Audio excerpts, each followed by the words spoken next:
శ్రీమాత్రే నమః. శ్రీ జగద్గురు ఆది శంకరాచార్యులు వారు రచించిన సౌందర్య లహరిలోని 17వ శ్లోకం ఇప్పుడు మనం చూద్దాం.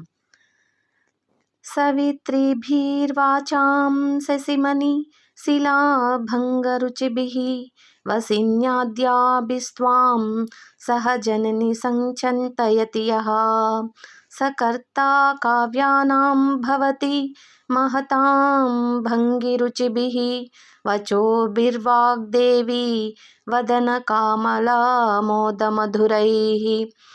వాక్కులను కన్న తల్లులు చంద్రకాంతమనుల కాంతులు విరజిమ్మెడువారు అయిన వసిన్యాది వాగ్దేవతలతో కలిసి నీవు కొలువు తీరెదవు.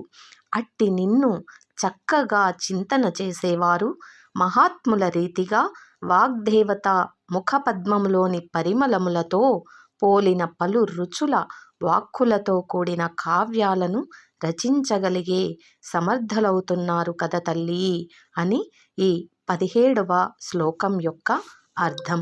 ఓం శ్రీమాత్రే నమః.